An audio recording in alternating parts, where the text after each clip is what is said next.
Hello, I'm Greg Pauline, Managing Director here at Genesee in Wyoming. And I just want to take a minute to stress the importance of Rail RUOK Day. Looking after ourselves and each other should be a priority for all of us here at Genesee in Wyoming. And this video reminds us of what we can do to support our colleagues. Too often we get caught up in the details of our days and we fail to realise that those around us might not be okay. I'm guilty of this myself, and I think we can do a much better job.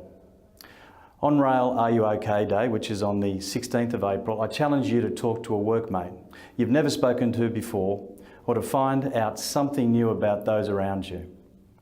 Let's mind the conversation gap together.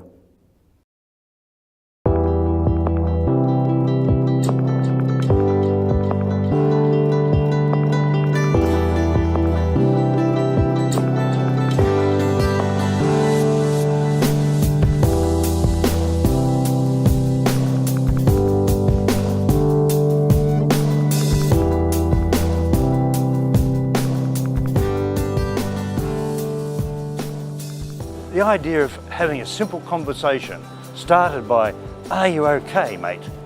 is what we're on about. We think it's a great way to deal with some of the stresses and strains that people face in the rail industry. We have people that have been traumatised by fatalities, that have to deal with their anguish of being involved in a very trauma incident. It affects them, it affects their family, it affects the way they perform their day-to-day tasks. If we just stop and help individuals who have gone through that, just that alone, then as a culture, as a rail family across the nation of Australia, we would be better for it. I think one of the really courageous things to do as a guy and as a mate is to actually reach out and ask your friends if they are okay. You don't have to be their counsellor, you don't have to be their psychologist. All you have to do is just say, look, is everything okay today? Do you want to talk about anything? Is there something we can do to help?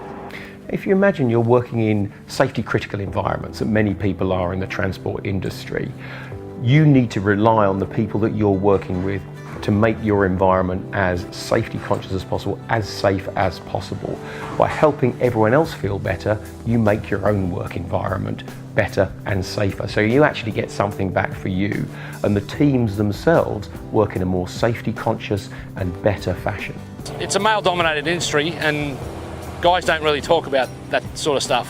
So if somebody takes the time to ask the question, somebody might actually open up and discuss their problems with someone else, and it might actually do someone some good.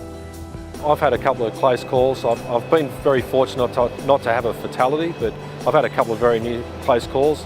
You ring up, report the incident straight away to our head office. You know, a couple of minutes later you've got the depot supervisor or a manager ringing up. Are you okay? Do you need us to come and relieve you of the job?